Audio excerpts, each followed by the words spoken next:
everybody. Hope everyone had a happy holiday. Welcome back to the channel.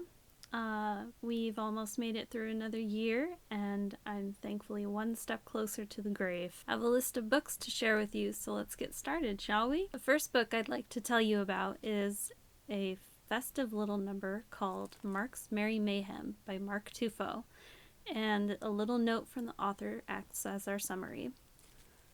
It says, "Most of you know I'm not known for my short stories. Apparently I'm much too long-winded, but on occasion there are some things I just need to pull from my head and put out there.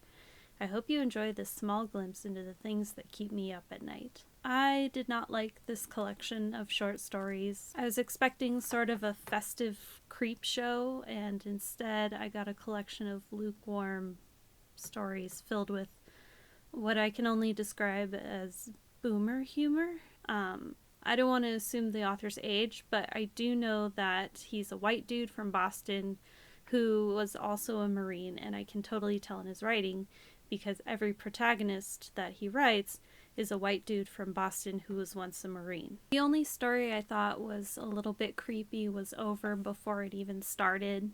It was supposed to be funny. It wasn't. The rest of the stories feature the protagonist Mark, may as well be Mark, Mike Talbot, a white dude from Boston who was also a Marine. They were boring. They didn't have anything to do with winter or Christmas or anything. I mean, one mentioned a Yeti, which was cool, I guess. I just could not get into it, and I kept falling asleep. The audiobook was almost 2 hours long, and it took me like 3 nights to finish it. So he did do a little retelling of 'Twas the Night Before Christmas at the end. It was lame, and that's about it. I would not recommend this collection of short stories.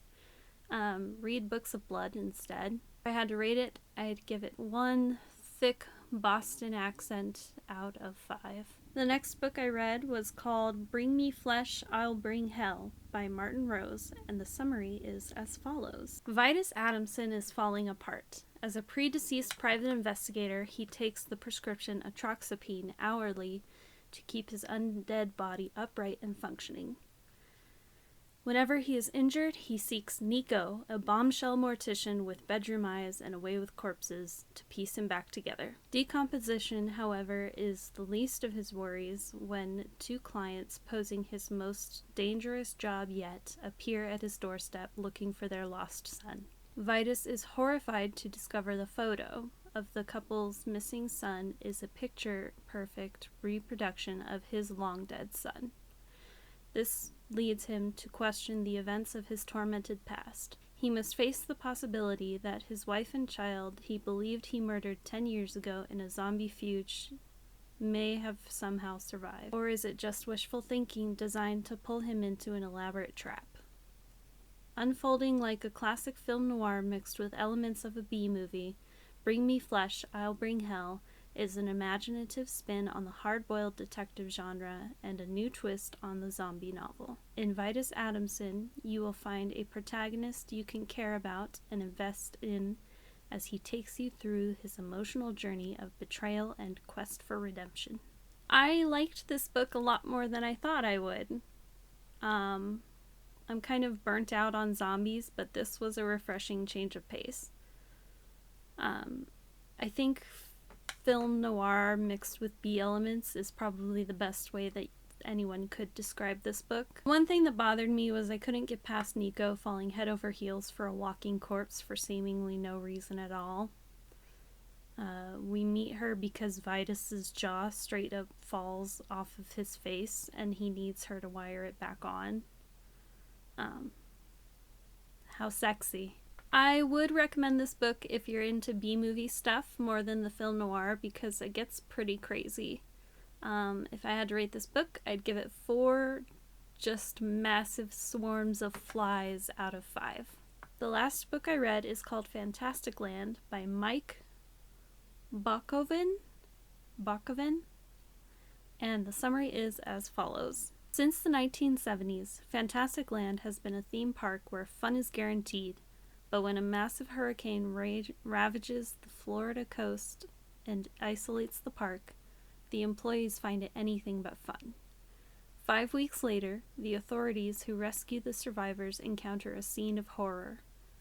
Photos soon emerge online of heads on spikes outside of rides and viscera and human bones littering the gift shops. Breaking record for hits, views, likes, clicks, and shares. How could a group of survivors, mostly teenagers, commit such terrible acts?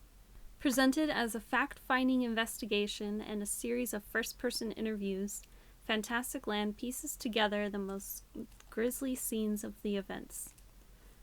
Park policy was that mostly college-age employees surrender their electronic devices to preserve the authenticity of the FantasticLand experience. Cut off from the world and left on their own, the teenagers soon form rival tribes who viciously compete for food, medicine, social dominance, and even human flesh. This new social network divides the ravaged dreamland into territories ruled by the pirates, the shopgirls, the freaks, and the mole people. If meticulously curated online personas can replace private identities, what takes over when those constructs are lost? FantasticLand is a modern take on Lord of the Flies meets Battle Royale, and that probes consequences of social civilization built online. I really enjoyed this book. I thought the overall theme of take cell phones away from kids and they go crazy was a little bit lame, but other than that, this book had everything I could want in a horror novel. The descriptions of gore were very good, and there were a lot of tense moments.